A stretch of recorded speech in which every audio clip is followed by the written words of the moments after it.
Bring out the talent. Bring out the talent. Bring out the talent.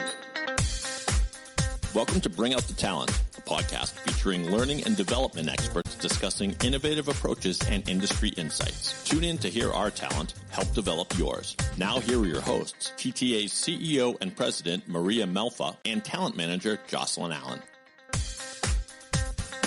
Talking about bringing out the talent today. Yes, exactly. Are you talking about me, or this isn't about me today? I am talking about you. I am talking about David, our podcast producer, but more importantly, I'm talking about our podcast guest. Yes. Which is very exciting. I'm very excited as well. I wish you guys could see his room right now because it's like sick with plants and guitars. It's like very aesthetically pleasing. I appreciate it very much. Yes. Maria, what are we doing? We haven't done this in so long. Is this a podcast? Is that why we're here? Exactly. Yes, it is. Learning. We're a little rusty, so please excuse us, audience, but forgive us. Hopefully we remember what we're doing. Yep. Yes. Yep. Watch, it'll be our most perfect episode ever. No such thing. Oh. Okay, excellent. So, as I mentioned, we're very excited about our topic today. Our audience might have heard about AI. I know it's very new and not many people have heard that term yet. Obviously. I'm new, so I'll be learning a lot today. Okay. Yep. No, but there's obviously a lot to learn on this topic. So in this episode of Bring Out the Talent, we welcome Kayvon Touran, who is the co-founder and CEO of Zal.AI. With his innovative approach to leveraging AI in learning and development, Kayvon has been at the forefront of reshaping how organizations design, deliver, and measure training programs. We'll dive into the ways AI is revolutionizing L&D, from enhancing personalization and engagement to delivering measurable outcomes that drive organizational success. Kayvon will also share his insights on the challenges and opportunities of integrating AI into training strategies and what the future holds for this transformative technology. If you are curious in how AI can elevate your learning and development initiatives, this episode is for you. So we will give you some valuable insights, actionable takeaways, so you will not want to miss it. So welcome, Kayvon. Thank you so much. I'm excited to be here. We're excited to have you here, and we just learned that you are pretty close to us in the very cool city of Cambridge, Mass. Yes. So very, very cool. So we're excited, again, to talk about this topic because we all need to learn a lot more, and it's changing every minute. So can you start sharing a little bit about Zal.AI, the name of your company, and what led you to co-found it?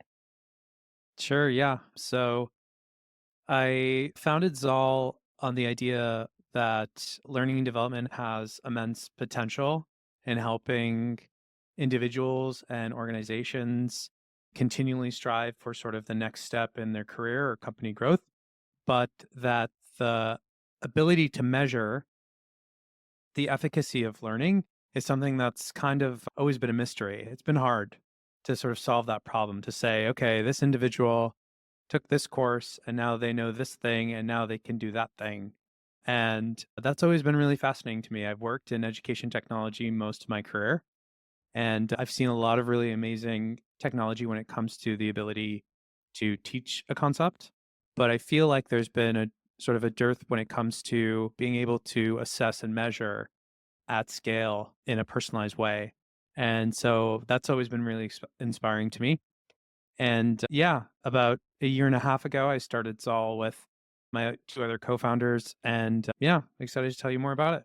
I love that, Zal. Like I said, we made a joke earlier, and it's because who doesn't know about AI at this point? I mean, you can, whether you've used it in learning and development or you have been like myself and have gone down the rabbit hole of like all of those things on TikTok where it's like, pick your birthday month and then it'll show you the pool that you have at your house. Like everybody's using it everywhere. And it's really cool what it can do. And Zal.AI's platform is a more like a fascinating concept to me. Like you're doing things differently and it's exciting. And we get more excited because you're local too. So we want everybody to hear more about what you're doing differently. So can you tell us more about it and how it's transforming L&D? I'm on it. Yeah, so we're doing a lot of different things, but I think one of the things that could make for an interesting conversation and for listeners to latch onto is the idea of artificial intelligence for performance reviews. And I'll give you a very real example of that. So we're working with a company right now that is in professional services and is really important to them to have as equitable and as objective as an analysis on their workforce as possible. And at the same time, they want their performance review process to take less time. They did a study internally and found that it takes their management team approximately 1 month of time across every year to go through the performance review process. Can imagine. And so when we think of breaking down that idea in terms of like features and how we solve for that, we're helping this company identify the different competencies and skills that are requisite with each of the roles that they have in their organization, how they would express proficiency for those competencies. So for example, if the competency or skill is project management, what are the behaviors? Well, how does it look, you're doing that well or poorly? And then they go through a series of activities the employee does to essentially not only get a sense of like learning about these ideas, but also then being assessed on their ability to, express them or articulate them well. So what does that look like in terms of the product? Okay. So essentially in our product, the individual will have a first activity where an AI is basically coaching them through the different competencies that are important for their job and explaining them to them and what it looks like to do them well. Then there's a second activity where they do an individual role play simulation where the employee is in their role. Let's say they're an account executive and they need to have a difficult conversation with a client. And our AI is analyzing that transcript. It's not only producing the conversation, obviously dynamically. So if they respond differently, the conversation will go in a different direction. But then we're using the AI to then analyze the transcript to say, here's what you did well, here's what you did poorly, here's where you could improve. And we're generating a score of, their individual performance against a rubric of those competencies and proficiencies. And then the last thing we're doing is they're taking a 360 assessment where they're essentially getting interviewed by an AI about their colleagues and how well they're demonstrating certain skills, competencies, behaviors, etc. And then we take all of that data and we smush it together into essentially an automated performance review. And so it will tell the manager, hey, here are all the things that this individual is doing well. Here are examples of it using the simulation. Here's what, their colleagues said they do well. Here's where they need to improve, etc. We put all of that information together in one nice package for management. And yeah, that's an example of some of the things that we're doing with our That's product. fascinating. What an incredible tool. Thank you. Yeah. Yeah. So what type of roles can you use it for? Any role in the company? Yeah, any role. It's pretty flexible. I think, when we think about how this works best, what we've realized, and one of the things that I'd really recommend as companies think about using AI or really any tool, I mean, it comes back to the fundamentals. I think a really important tenet to think about with, any kind of new wave technology is that technology isn't going to solve problems. It scales solutions. So it comes back to the same, idea of, I'm sure a lot of companies would love to implement something like I just talked about because it'll save them a bunch of money and the employees are actually really happy with the process as well.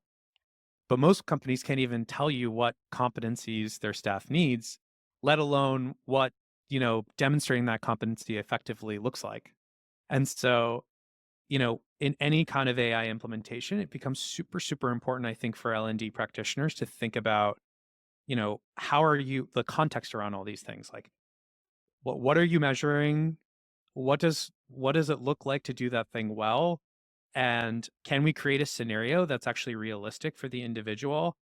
You need a lot of things in place to then be able to then measure well. So So, how would you work with a company? So, if they said, I would love to use your platform to start using it for my performance reviews, what would be the steps to get it started? yeah, that's a great question. So the first step for us is to sit down with the leadership team and really understand sort of, if there is no existing competency framework or, rubric, helping them develop something like that. So we have a service team through one of our partners that will help sort of, generate that. And then essentially what we're doing is using that rubric, we're feeding it into our AI, and we're then using it to create the activities that I mentioned to you. And then we're also using that rubric to have the AI analyze the transcripts for the interactions. And so it really does come back to that first initial step of having all of that sort of figured out. And then we feed it into our product. We typically run like a smaller pilot with a group of employees so that they can go through the process. If there are any like kinks that they want to work through and recommend, we can do that. And management is happy with the output. And then after we go through that pilot phase, we can roll it out for the whole organization. How do the simulations work? Yeah, that's a great question. So there's a lot of depth to that answer, but I'll give kind of a high level. So one of my co-founders, Dr. Stephen Kosslin, was faculty at Harvard for many years, and he is a cognitive neuroscientist and has done most of his research in the science of learning. So he's written a book recently, and there's another one coming out about using artificial intelligence in active learning. So he designs our simulations. And essentially, the way that they work is that depending on what it is that we're trying to measure and assess, we'll use different techniques in terms of the interaction itself. But the way that you can think of it is essentially you can talk into your computer just like you were talking to a person, and the AI will essentially respond as if it were a customer, colleague, whomever we want to sort of program it to be. And it is essentially given a mission in a scenario. So it says, look, you're going to have a difficult conversation with Kayvon. You're going to go back and forth a bunch of times, and it's going to basically walk them through a scenario. And then at the very end, we then analyze that conversation using the AI again, and we can spit out a score, a spider diagram, and a bunch of different sort of like evaluation criteria as far as how they performed. So that's a really high level in terms of how it works. So, do you feel that your tool is better for some organizations or industries versus others? And I know I did ask a little bit about the roles. Yeah. So, are there any areas that you're actually targeting for this?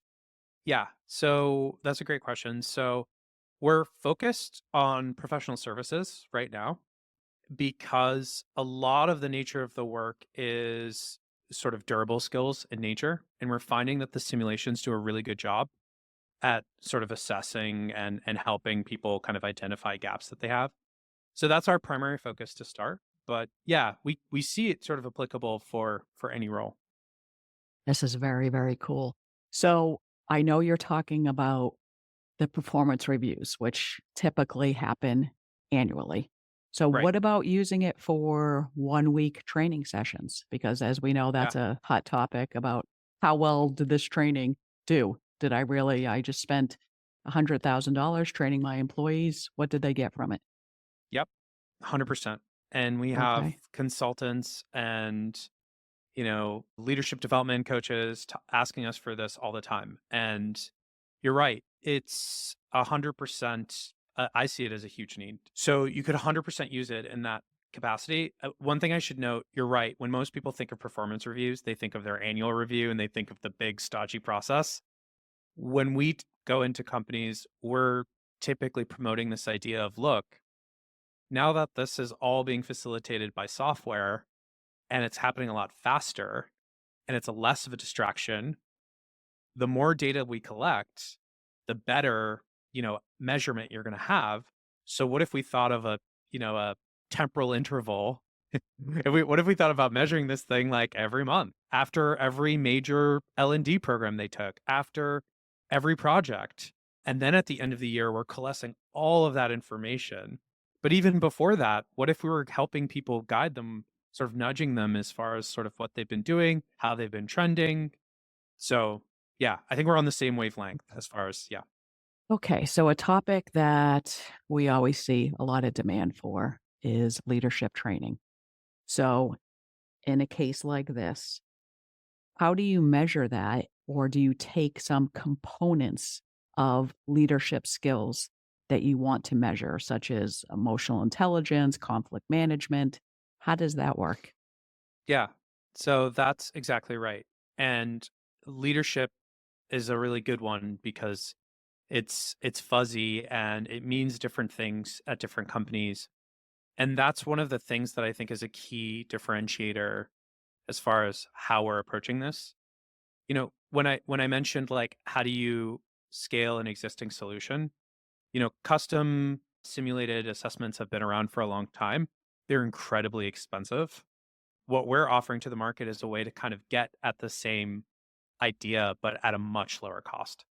So, you know, basically, again, the process would look like sitting down with an organization, having them articulate, again, the competencies of leadership for their staff and what it looks like to behave like a leader in the organization in that role. And then using that to then assess, how well are you demonstrating leadership? So that's how we think of it within a company. In working with like leadership coaches, which we do as well, typically what we do is we say, look, what's your secret sauce to training leadership? Because everyone sort of has an angle and an edge to it. And what are you looking to train on? What are the tenets of leadership to you? And then the process works in a very similar fashion in that we run scenarios that are trying to gauge for them, and then we're analyzing to see how well they're demonstrating it. So this is such cool stuff, as you can see. Like you said it, you're like, I think you and I are on the same wavelength, and you have no idea the motions and hand things that Maria's doing back here, getting really excited to follow up. And so it is. There are so many different ways that we can use it. And I'm so curious about like where this even like stemmed from for you, because it's AI in and of itself is generic, but like what you're thinking about and the path that you're fielding is not.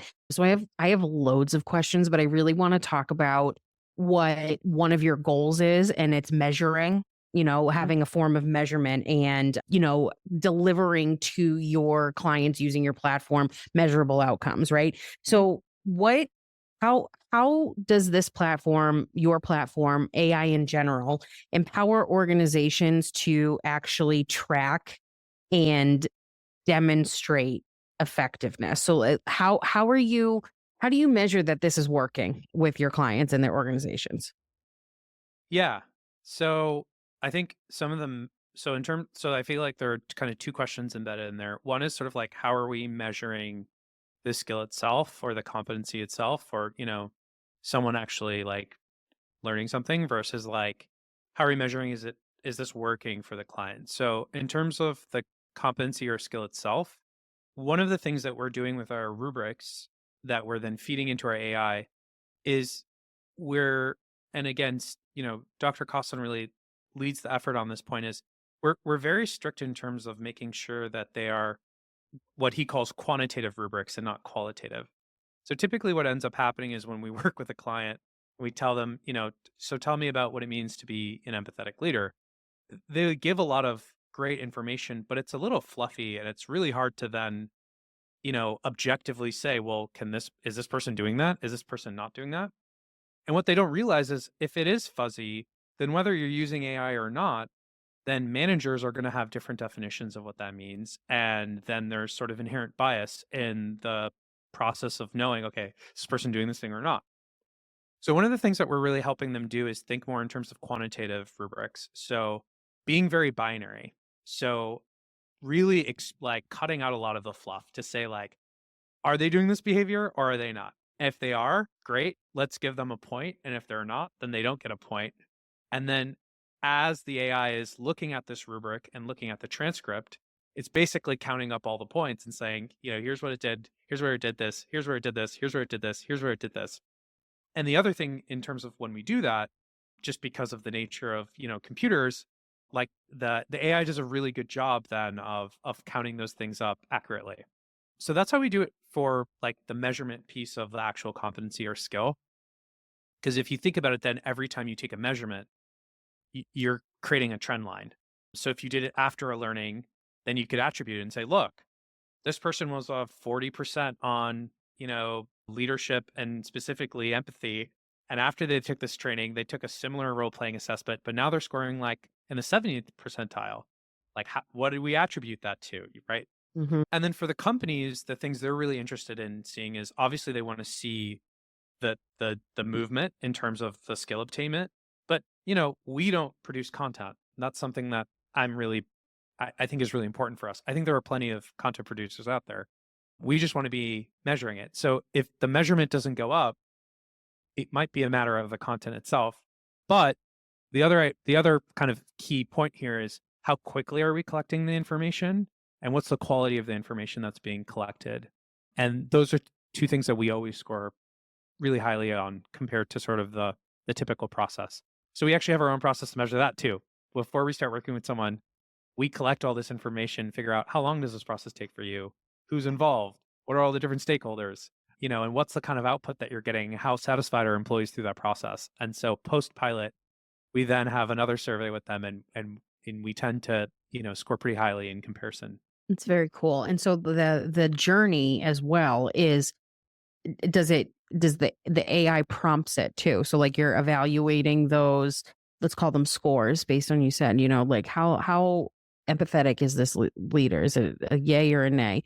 And then when it's a nay, it drives that path towards that empathy piece. Is it doing things like that too for your performance reviews, or is it giving you more of what paths you need to develop? Because AI can do all that stuff, right? So I'm Yeah. curious where maybe some of the generative piece comes in, if any.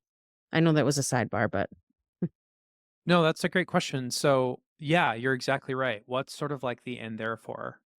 And the and therefore for us is companies typically have lots of content available to their employees. It's just that they don't really know how to contextualize them and present them in a way that is anchored in like reasoning beyond, so let me give you an example. I've worked at a number of companies that give me a subscription to LinkedIn Learning or, like a Coursera subscription. And it's, for the company, it's kind of like they've wiped their hands clean. It's like, look, we gave you an education or an L&D benefit. But for the employee, it's like, what am I going to do with this cavern of 50,000 courses that no one's ever looked at? And if I take a Python 101 course, like that doesn't mean I know Python. Doesn't mean no one cares. So what we can do then is by identifying sort of where the gaps are, if we have access to the learning catalog that the employee has access to, then we can recommend, hey, these are the things that you're weak on, so you should look into this course, that course, etc. And especially for really large organizations like global organizations, that's typically a lot of work to figure that out. Absolutely. right, I was just Especially- thinking that. Yeah. How long would that take? Wow, Like, the performance review piece in general? I mean, I'm thinking about it. It's like, how often do the world doesn't stop turning because it's your company's performance review period, right? So, how long Right. does it actually take you to invest and complete those things, and what time it can save you? Yeah, it's very, very cool. So, like, what about the challenges? Like, we get very excited. I play this role, Kayvon, by the way, always. I'm the devil's advocate, as they say. And it sounds awesome and it's very exciting. And we want to understand maybe what people can expect for challenges, or what some things you have seen that occur that are maybe obstacles that organizations face when they are trying to implement something like this, or making change, or aren't adapting as well. Like, what do you see? Yeah, I think I see like three big challenges. The first one I'd say is like there's obviously a lot of noise about AI and thinking of like sort of how you can implement a solution using AI. But I think it fundamentally comes back to the fact that you need a partner that can still solve for a lot of like the service component of the technology as well. Like any AI is sort of garbage in, garbage out. And so if we haven't done a good job of articulating, what are those competencies and how and what behaviors are we looking for, et cetera, it doesn't matter how good the technology is, it won't perform well. It won't be an accurate reflection, and it won't be a good measurement. So the first step, I think, is for a lot of companies is to embrace this idea that this stuff is important. Like, you need to get the stuff identified, even if you don't plan on using AI, because your managers right now, I've been in that position many times. I'm supposed to, make a comment in terms of how well someone's demonstrating leadership is like a great one. It's just like, I mean, yeah, this person's definitely leadership material, and it's so biased, and it's a total faff in my opinion. I just think that there's a big room for improvement there. And I think the upside of it is huge for everyone. If we are able to measure these things more accurately, it leads to a more just and equitable, workforce in so many different ways. The other thing that I'd say is I think the second challenge that companies typically have with thinking about like implementing a solution like this is they're really interested in sort of exploring the use of artificial intelligence, but they're apprehensive. I think a lot of people are just generally afraid of using AI, um, even to do simple things where it's like, I'm telling you, this would save you so much time. You don't need to do this anymore. Like, it's like using GPS on your phone. Like, no one, unless it's like a novel thing, I don't know, no one busts out the old map and pulls out a marker. Like, you just don't do that. But there's still a lot of things right now that people say, no, no, no, I'm going to type up that one page. Yeah, I'm going to transcribe the conversation we just had for 30 minutes. I'll listen to it back and I'll write it out. It's like, okay, I mean, you can do that. But there's still this apprehension. So I still think that as much as people are talking about it, I still think that we're in the minority and that there's a huge upside of adoption here. And I think it's going to start really opening eyes in terms of what can be done. So that's a big challenge, I think. And then the third challenge, I think, is specifically for us when it comes to performance review, is that I think we're ahead of the market. I don't think a lot of people have even thought of using technology like this for this purpose. I've never heard of anyone else talk about 360 reviews using AI. And I'm totally fine with that because I'm finding early partners that see the potential. And I think they're the ones sort of, the early adopters that are sort of laying the groundwork and are building the case for everyone else to kind of look towards. But, that's just a challenge that people have to sort of be aware of is like we're doing something really new and innovative. So that's typically challenging for a lot of folks. So anyways, those are three. Yes. No. Well, we definitely could see that there's a lot of discussion on AI, but there's still the high majority of clients still don't know how they use it and how it applies to their company. So, regarding the 360 portion that you're talking about, what are the benefits of having the 360 AI versus just a good old fashioned 360 test?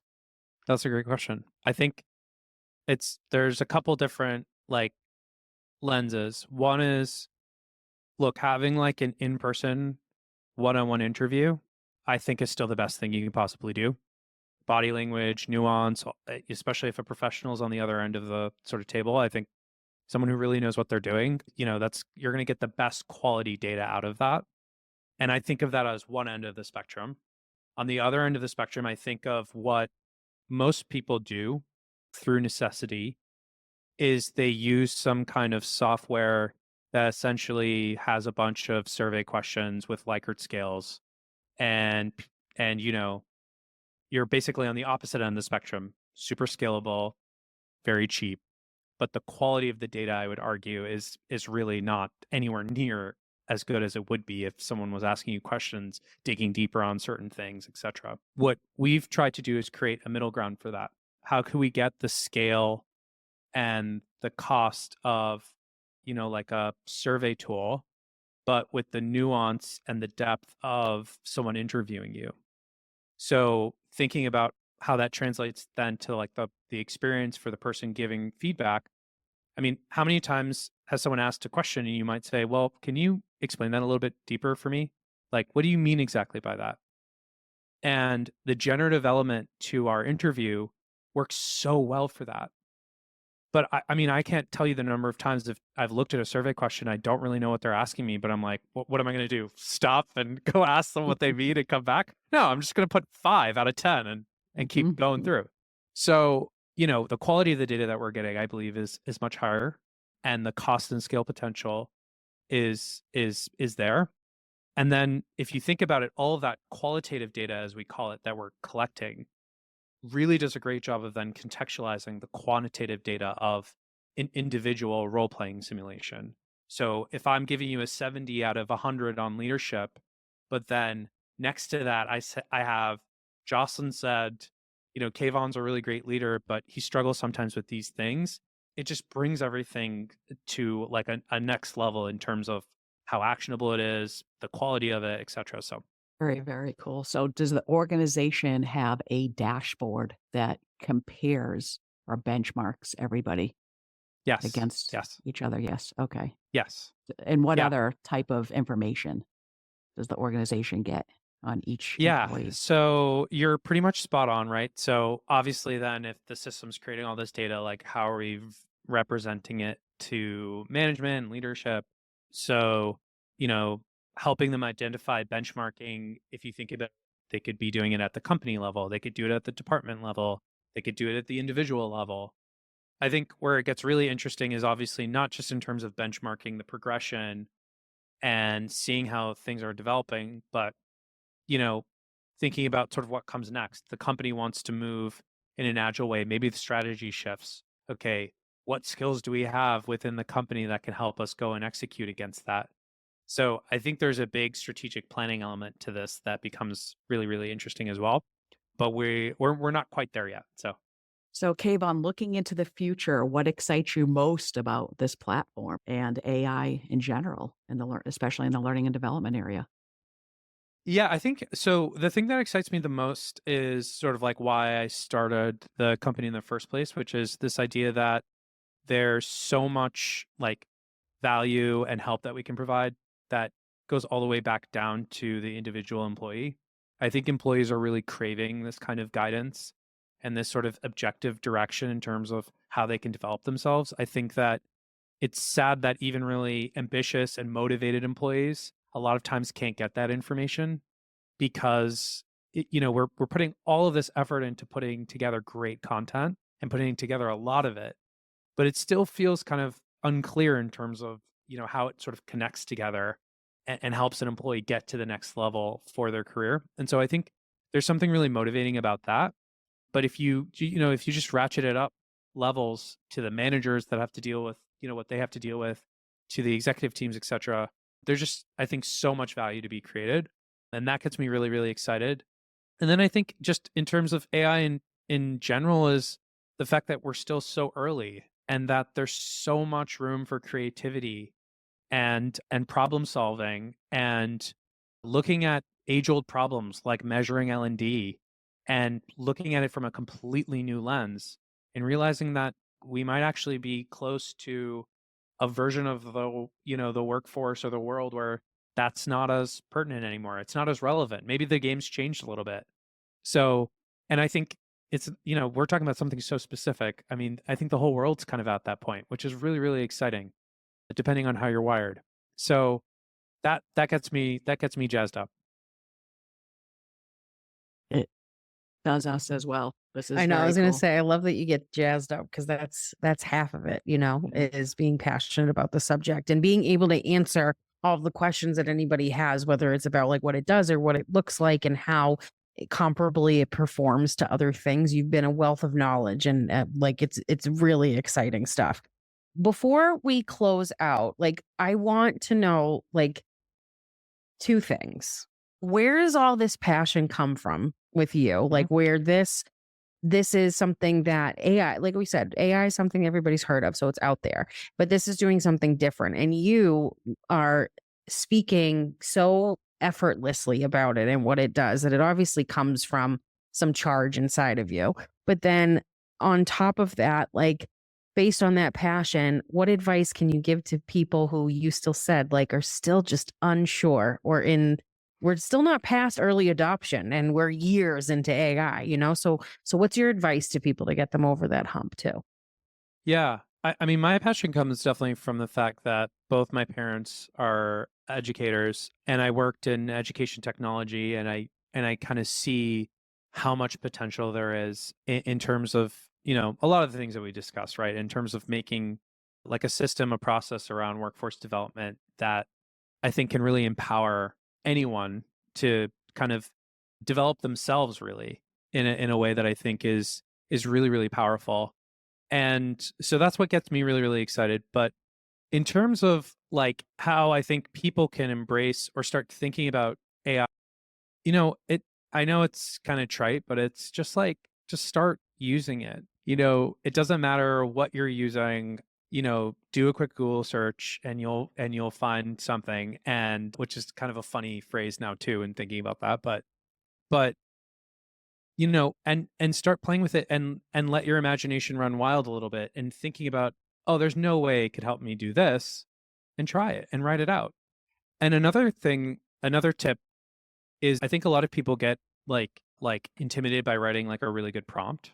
A tip that I usually share around that is try asking the AI to write your prompt for you based on what it is that you want to accomplish.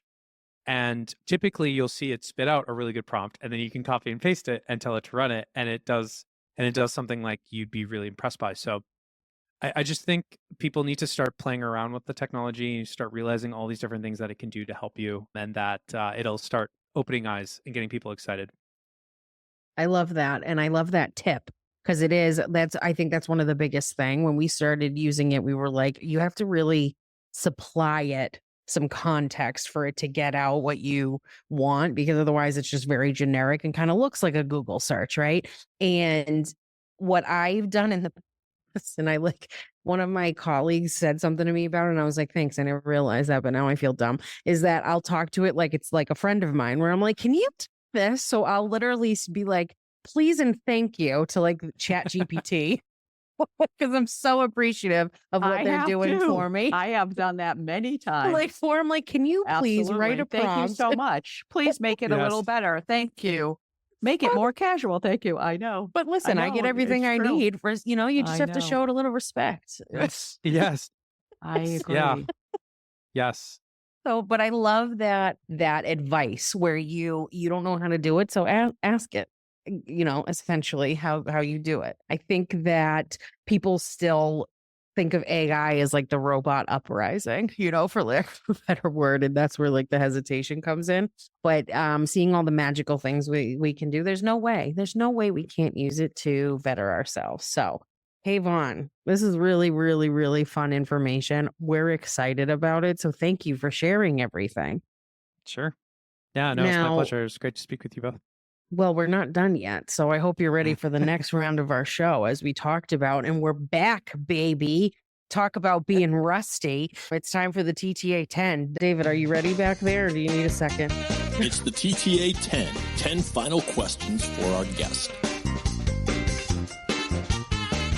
All right, Kayvon. So we talked about it in the beginning. TTA 10. I have 10 questions for you. They're fun. They're playful. Nothing crazy. Don't worry. But David's going to put 90 seconds on the clock, and we're going to count down, and I'll start asking you questions, and you answer them as quickly as possible. At the end, David will celebrate you with a quick little ditty, as we call it, and we will see how it all turns out. But it's all in the name of good fun. So you might not want to use that word anymore.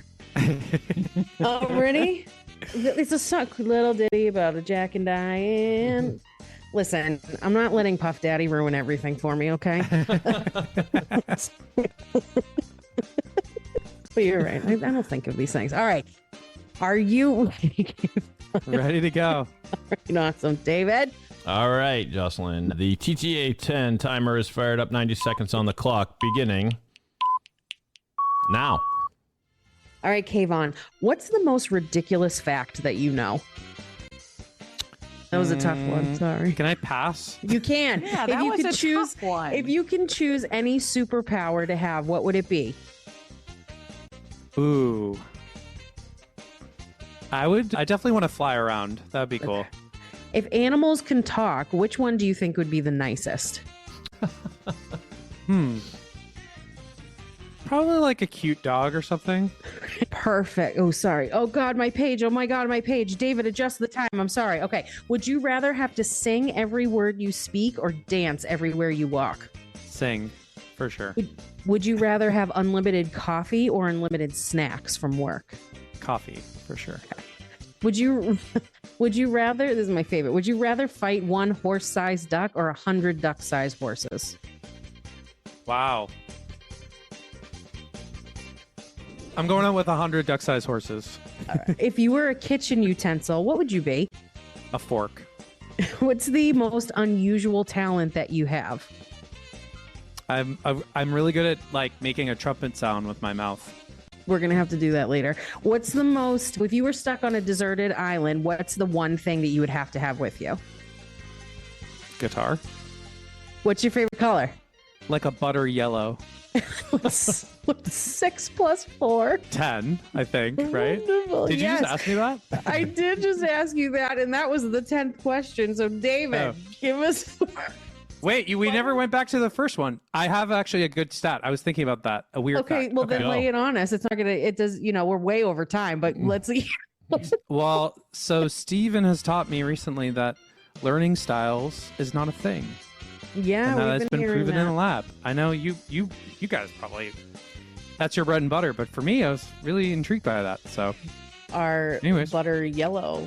Bread and butter yellow. Butter. Yeah, bread and butter yellow. All right. That's my Are you favorite. ready? We have tallied everything here and adjusted for Jocelyn's silliness or whatnot. Sorry. And Kayvon comes in at 83 and a half seconds, well under the threshold of 90. I think that you changed Very- the timer. No, there. very meticulously That's calculated, I assure you. Sure, I do. Yeah. Thank you. We do have a video salute to Kayvon, or if you're listening at there's three. home, Amazing. an audio salute, and it goes something like this.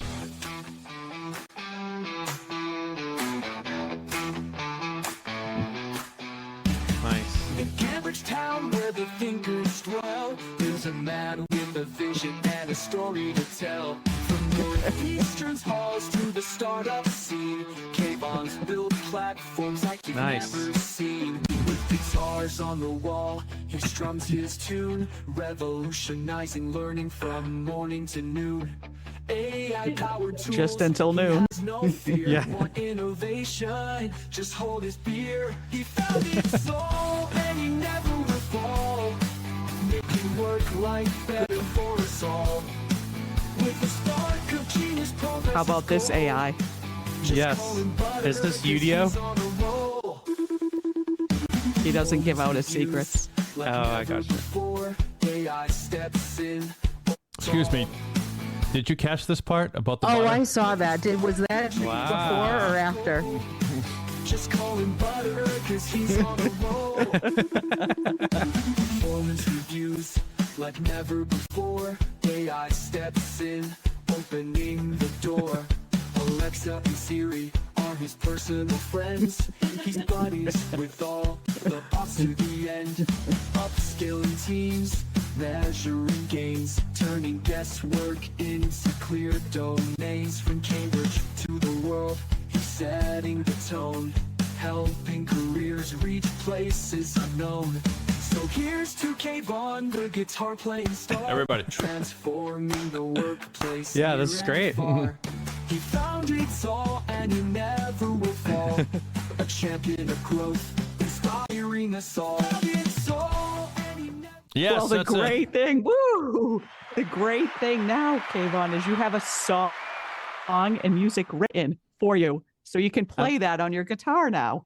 I'm honored. Yeah. I have to start learning that one. We Literally, want the to next time hear we that on the called- radio. Next time we call Kayvon on a Zoom, where he's gonna be like on the guitar and be like, "Listen," playing it back to us. Love it.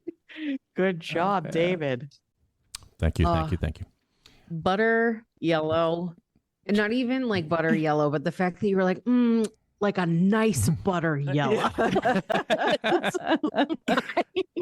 Thank you so much, Kayvon. This has truly been such an interesting topic, and I want to learn more.